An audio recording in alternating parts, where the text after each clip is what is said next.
Greetings. It's a pleasure to welcome Pulitzer Prize-winning journalist Bob Woodward back to the University of Texas, at least virtually.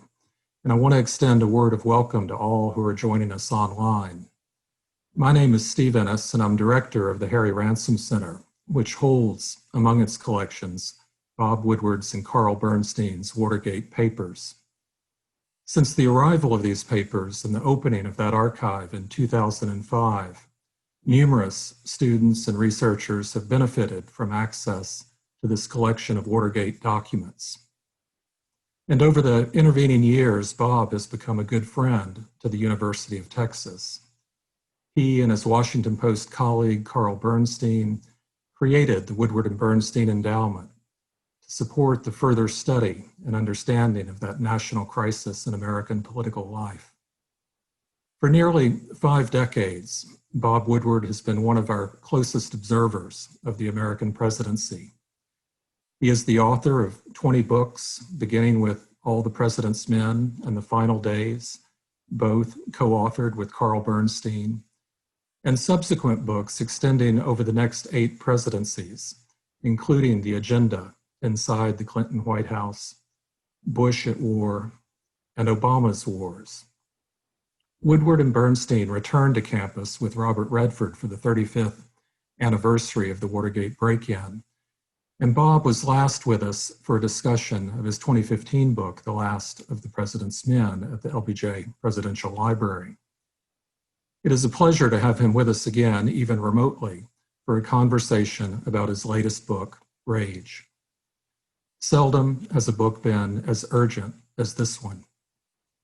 With each passing year, it becomes clearer that Watergate was not a distant historical event, but one that raised still relevant questions about the extent of presidential power and the resiliency of our constitutional framework. As this history reminds us, our founding Constitution doesn't work on its own, but instead requires our constant care and attention. It requires, of course, an informed citizenry, full participation in our political process, and a system of representative government that is accountable to the people. Few have been as attentive to the role of the press in upholding these obligations as Bob Woodward. Rage is a deeply researched book that draws upon 17 interviews with President Trump and hundreds of hours of anonymous interviews with others conducted under deep background. In the course of writing this book, Bob Woodward obtained copies of the letters exchanged between President Trump and Kim Jong-un and drew upon diaries, emails, meeting notes, and other primary source records. The resulting account takes us inside the Trump White House during one of the most tumultuous periods in recent American presidential history. Engaging Bob Woodward in conversation is my friend and colleague, Mark Updegrove, President and CEO of the LBJ Foundation. Mark is himself an accomplished journalist and historian, and author, most recently, of The Last Republicans Inside the Extraordinary Relationship Between George H.W. Bush and George W. Bush, published in 2017. This online conversation is co-sponsored by the Harry Ransom Center, the LBJ Presidential Library, and UT's School of Journalism and Media. It's my pleasure to welcome you to an evening with Bob Woodward.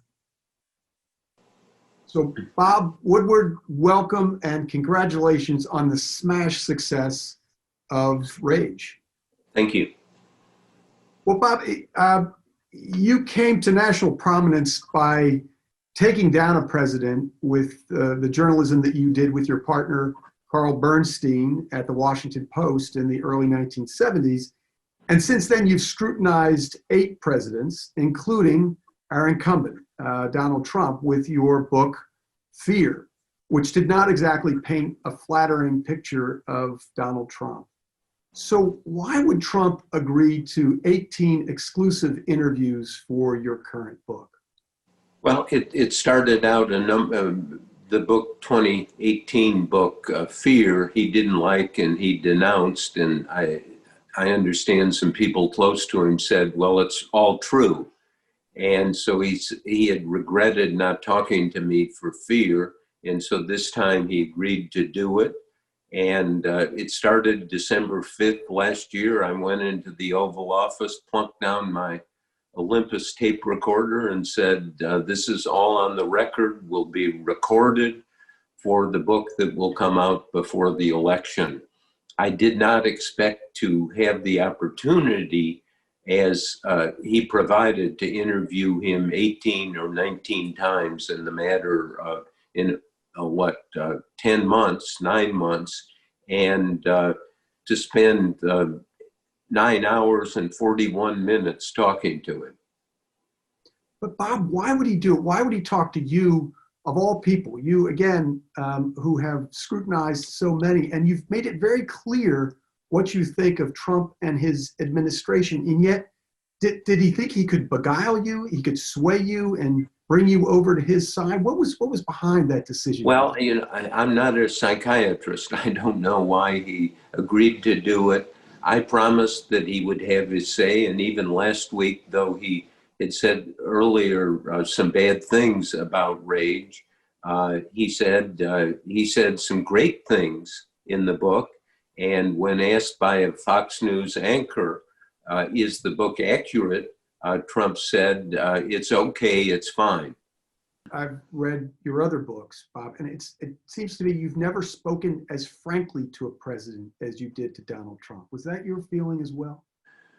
Well, because it was in the middle of events, and I did maybe 10 to 12 hours of interviews with George W. Bush about the wars and so forth. So, but it wasn't, the interviews with Bush were at the White House, in the Oval Office, or in his private study in the residence. And maybe there were half a dozen of them. And in this case, there were many more.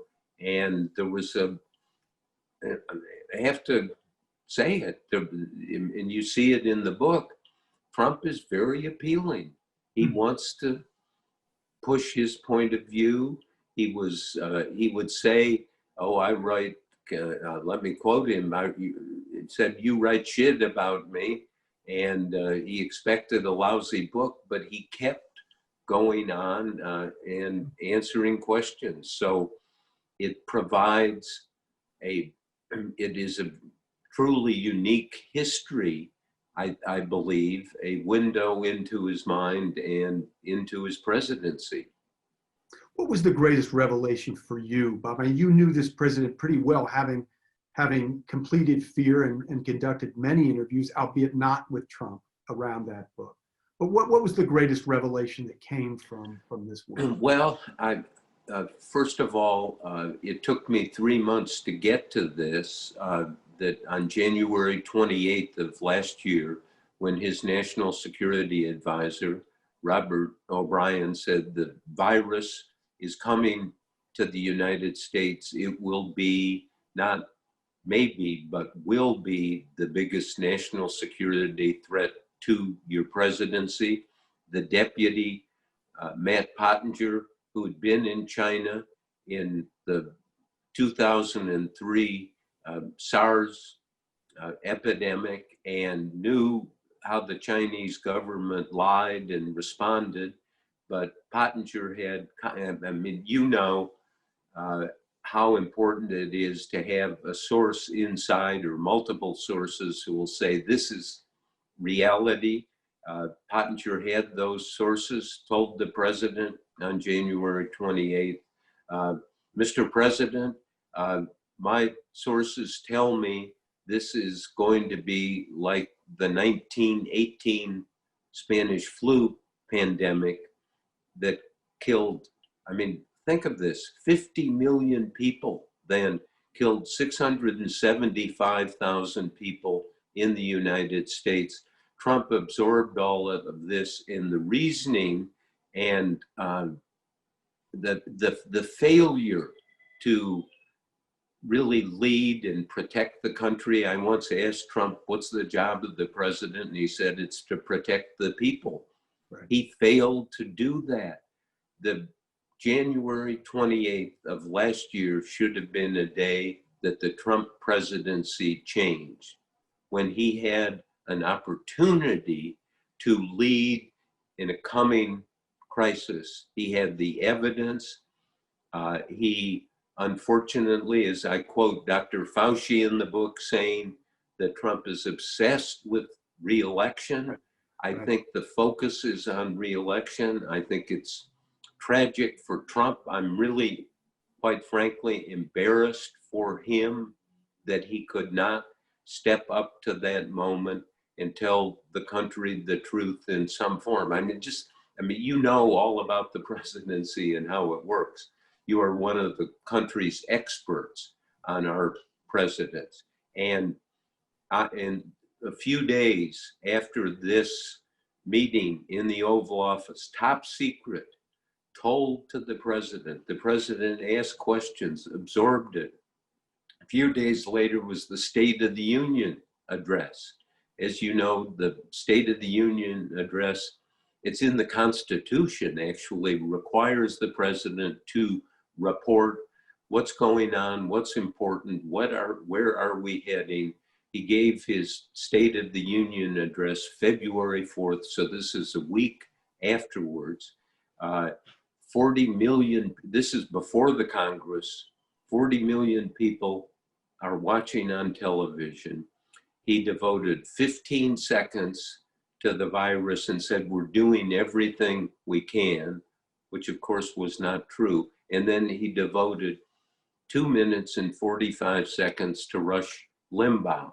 At this moment, the president could have said, my national security team has come to me with convincing evidence. We have a public health crisis coming. We're going to do everything we can. And he could have, in the simplest way, said there is remedial action that people immediately can take. Wash your hands, keep 6 feet away from people, wear a mask, don't get in a closed room with other people for an extended period of time. Experts and people who model all of this said if Trump had done some of that or all of it, we would have had, maybe even one person says it would have saved 150,000 lives, 160,000 lives. I don't know. I don't know the medicine. I don't understand it well enough, but what I do understand is the presidency. You know this. There is a sacred trust you have in the presidency that a president has, and lots of presidents have said, when you're in that office, you have almost mystical communication with every citizen. You know you have to protect them. You have to keep them informed. You have to tell them the truth. As president, as a human being, you have a moral responsibility, I believe, to share information with other citizens. And he failed, and it was not until May I learned about this key meeting. The book starts with that meeting because that's the fulcrum around which everything turns. And I'm honestly, I'm embarrassed for him that I'm embarrassed for the Republican Party. I'm embarrassed that he did not find a way to step up to the task, because the task is actually quite simple. And when I asked him later in March, I said, why did you respond this way? He said, well, I wanted to play it down. I always wanted to play it down. I did not want to create a panic. You know from all your work on presidents, if they tell the truth to the country, there's George W. Bush after 9/11 rallied the country, rallied the Congress, rallied the intelligence agencies, rallied the military. And Franklin Roosevelt, after Pearl Harbor, go listen to some of those fireside chats in which 2 days after Pearl Harbor, He actually stepped up. Can I read something? Because I want it to be comprehensive. So this is 2 days after the Japanese surprise attack on Pearl Harbor. And in a fireside chat, Roosevelt says, "It's all bad news. We have been hit. Quote, the most serious undertaking in American history is before us. It's going to be grueling work, day, night, every hour, every minute." And he said, government has confidence in you, the citizens of this country, your ability to hear the worst without losing heart. That's what the country did.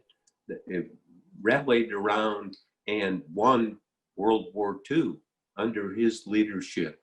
And to not understand the obligation as a president, as a human being, as somebody who had moral responsibility, and seize that moment is, I think, people in your business writing the history 10 years, 20 years from now are going to describe that as one of the most horrific moments in American history, and a failure by a sitting president to understand his broad responsibility.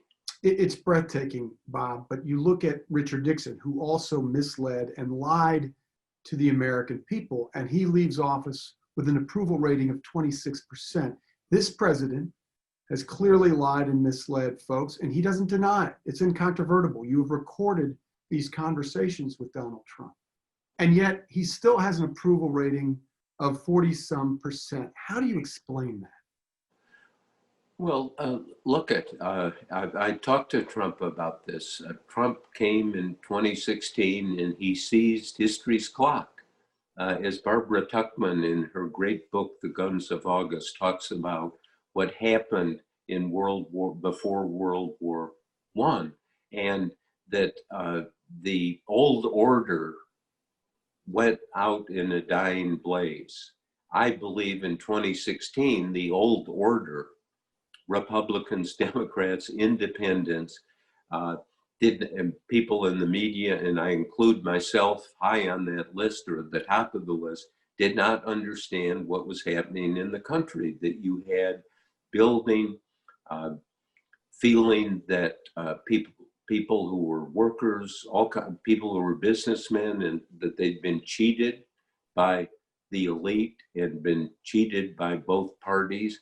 And Trump came in, and I asked him, I said, you seized history's clock. And he said, yes, I did. And he said, I'm going to do it again in the coming election. So we're going to see. I think the coming election, frankly, is a toss-up. Trump told me, pounded this into me, said, I have lots of secret support, lots of secret support. There is evidence of that. How much there is, we don't know. But we look at November 3rd. What is it? 6 weeks away. 6 weeks away. He has said, we don't know how we're going to count the votes. Don't count these mail-in ballots. Millions of ballots. He has forecast, the President of the United States has forecast a quadruple train wreck in our election that's coming up. How are we going to know? What is the response going to be?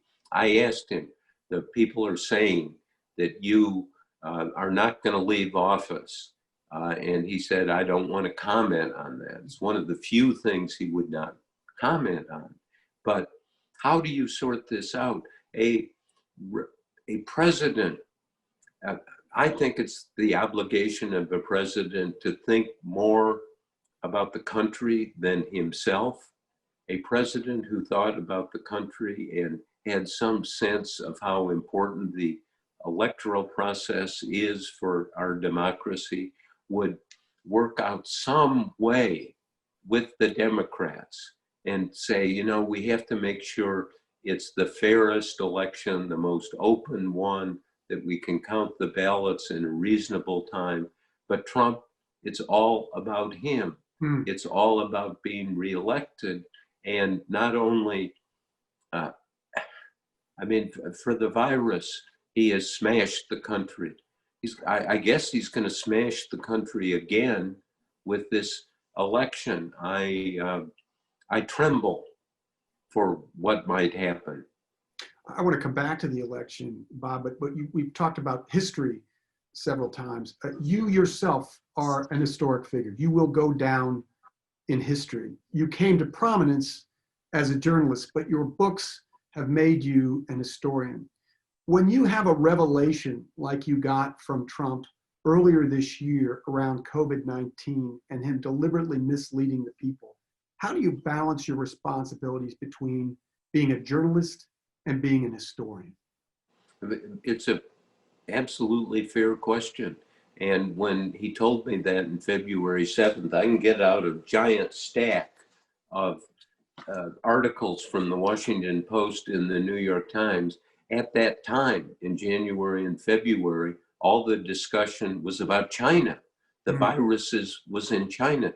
They closed down 768 million people in China, twice the population of the United States.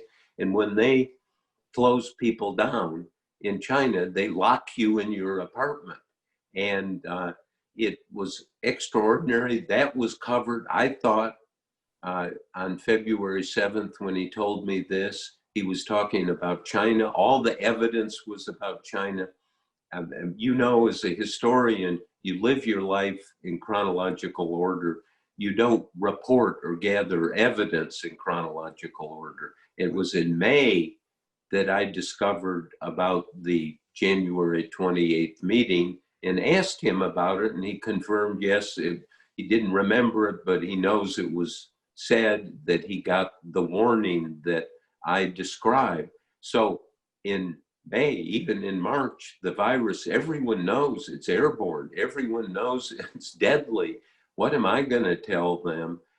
So I focused on finishing the book, trying to put a package of information about him in his White House, in his administration. The demarcation line for me was the election. Can I get it out 2 months or so before the election so people can have this window into a kind of truth, particularly with all the recorded conversations, what he did, what he said, what he cared about. And you know that as a historian. Have you ever worked on something for months and then you discover something that, now I understand what happened in January? I want to go back to the election, Bob.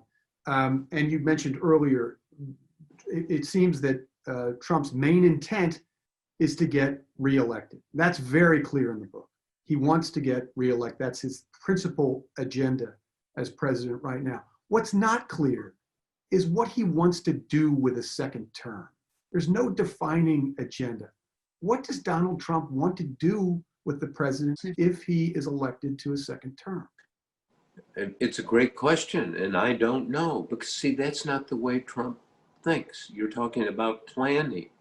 I'm sorry to go back to January 28th, but it's a key moment in American history, and in, you or your successors as historians are going to be writing about that and putting the pieces together.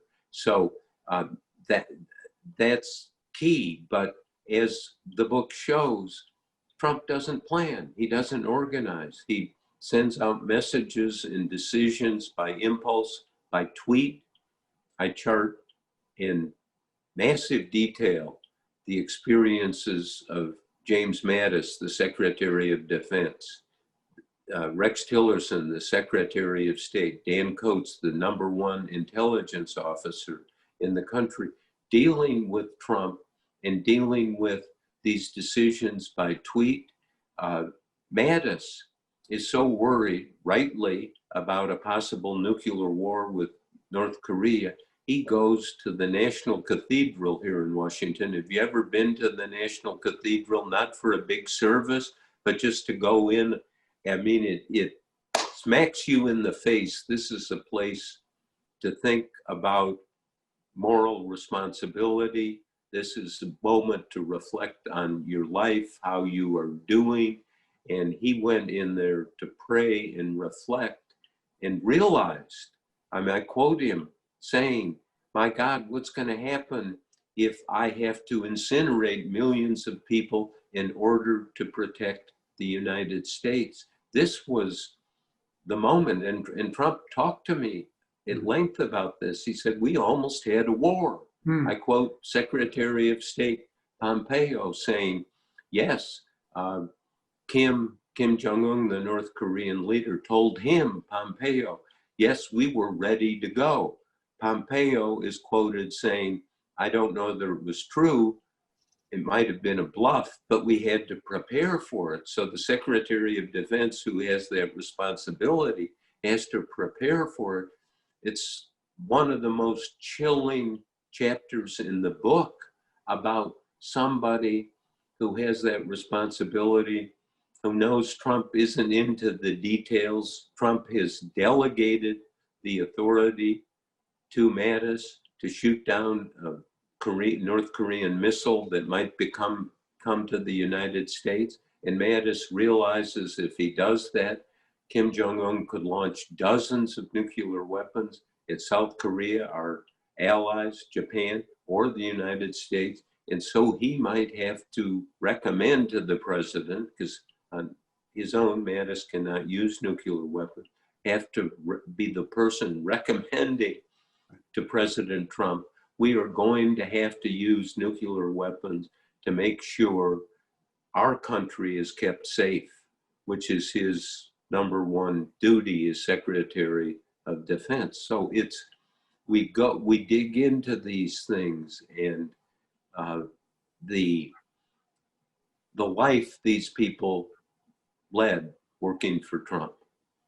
So many members of our audience have asked the same question, and particularly in light of what Trump has said recently.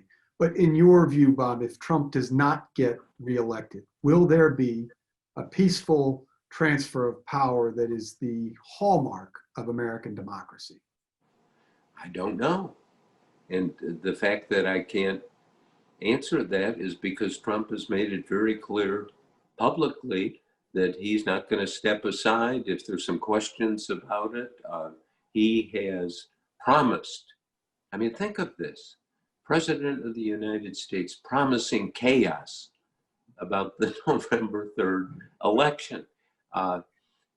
It is unfathomable, and it is further indication that he has abdicated his responsibility to care for the country, to care for the electoral traditions, for the promise that your vote's going to be counted, that it's going to be that it's going to matter, that we're going to have a level playing field. I shudder. I absolutely shudder when I think about the next 6 or 7 weeks before the election. What's going to happen? What's going to happen on election day? What's going to happen days after, when some states have laws that say, well, you can have up to 30 days after the election to count the ballots. And Trump has the responsibility to take care that our system works. And instead of taking care, he has promised as I say, a quadruple train wreck. Imagine that. How can somebody do that? Where are the Republican senators who know? I happen to know some of them. They know, as I said at the end of my book, that Trump is the wrong man for the job. They know this. They won't step up publicly and say this. They won't go to him and say, you can't behave this way. What you are doing, it's not only to yourself, it is to the Republican Party, it is to the country, and because of our place in the world, look at what is Europe going to think? What is Putin going to think? Even, if he's darkly operating to help Trump, there's evidence of that. This is Your next book is going to be, the title is just going to be 2020, Trump in Chaos, Trump Maker of Chaos, Trump, the president who abdicated his constitutional and moral responsibility. I'm sorry, that's the conclusion from you read the book. Do you agree or not? Well, no, it's very disturbing, and I do agree. And there are so many revelations in this that are breathtaking. One of them is his penchant for authoritarians. And you quote Trump as saying, "It's funny about the relationships I have. The tougher and meaner they are, the better I get along with them, you know? Explain that to me today, someday, okay? The easy ones are the ones I maybe don't like as much or don't get along with as much." So Bob, explain that to us. Trump is often at odds with our allies, but he seems genuinely close to despots like Erdogan and Kim Jong-un, who you mentioned earlier, and Vladimir Putin. Why? It's not that he seems, he is. As you know, it's in the Constitution. The president controls foreign affairs. He and the Secretary of State decide what our relations are going to be with countries. And Trump has picked Putin. He's picked Kim Jong-un, as you say, the leader, the despotic leader of North Korea. He has picked the crown prince of Saudi Arabia, MBS, who, according to the CIA, ordered the execution of Jamal Khashoggi, a journalist who was doing work for my newspaper, the Washington Post. And this is who Trump is working with. And he won't work with somebody very well like Angela Merkel in Germany. And these are the old relationships we have. I mean, this is a part of this that is part of the catastrophe. Trump, Secretary of Defense Mattis is quoted saying, because Trump is always criticizing allies, why do we help South Korea? Why do we pay for all of their these 32,000 people that we have, 32,000 US troops in South Korea? And he said, we are suckers, we are fools to do this. The same with the force in Afghanistan and Iraq. He always wants to reduce it. The generals say, look, it's not that we want to have a war, it's that these are insurance policies that guarantee or help prevent additional terrorist attacks or instability, particularly in the Middle East. He will not. That doesn't matter to him. Think of this moment now. We are in the end of September, right? A very short time to the election. Joe Biden, the Democratic nominee, he probably cannot go abroad as the Democratic nominee. Sometimes the nominees of the other party have gone abroad and they get in trouble because the president will say, no, wait a minute, I'm in charge of foreign affairs. You can't even go have conversations with world leaders. And so Trump totally controls this. He decides it is his authority under the Constitution. And what have we got? The face of the United States is sketched out and set in concrete by Donald Trump. Go to Germany, go to Spain, go anywhere and say, what do you think about Donald Trump? And they also tremble and worry. What's going on? Our alliances like NATO, which has been the pillar of stability in the world after World War II. And Trump just scorns it and says we've got to get more money from people. Sometimes I think he views his job not as being president and leader, but as chief financial officer. And he wants to go around with the tin cup and get money from our allies, getting them to spend more for defense. And I think that's reasonable. But in the process, you do not want to alienate them, and he has. Well, what do you think is at the root of his exceptionally close relationship with Vladimir Putin? It's strange, and I quote Dan Coates, the head intelligence person, somebody who'd been a Republican senator from Indiana, close ally with Vice President Pence. I quote Dan Coates saying they went through all the intelligence, they went through the deep cover sources, the intercepts, because they thought something's going on, there's some unfavorable, maybe even illegal relationship that Trump has with Putin. They found no hard evidence of that. But Coates still tells other people, he said, but even though there's no proof, I cannot shake the idea that Putin has something on Donald Trump. Which is, again, another exceptional revelation here. You alluded earlier, Bob, to the conclusion you make in the book, your last words of the book, which are, Trump is not the right man for the job. You've covered 9 presidents. I mentioned earlier. Is there anyone else, aside from perhaps Richard Nixon, to whom you would apply those words? Wouldn't come close, Mark. And that is a conclusion reached on overwhelming evidence out of Trump's own mouth, out of documents and diaries. And we are in a position, as somebody said to me, you say he's the wrong man for the job. That kind of understates it. And perhaps that's the case, but that's my conclusion. And I typed it as I was doing the epilogue. As you know, you're writing books and you have evidence, documents, you've got thoughts, and in totality, Trump is the wrong man for the job.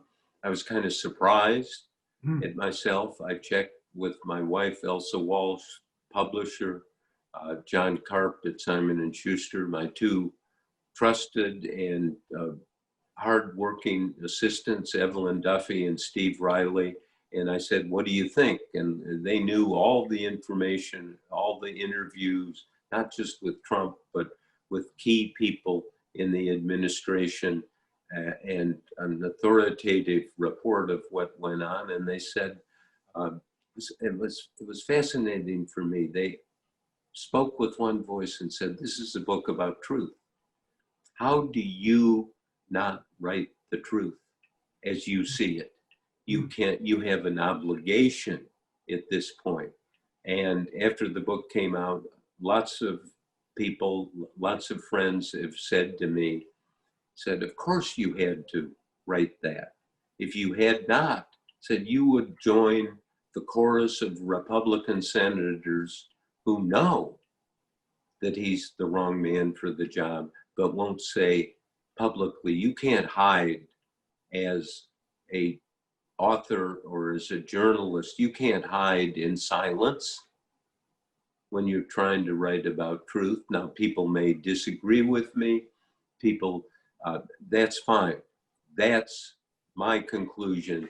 And I can't hide in silence. I think that I'm 77 years old, and there would be no justification to my wife and my assistants and my publisher, and quite frankly, people who read the book, they're going to say, well, how does this end?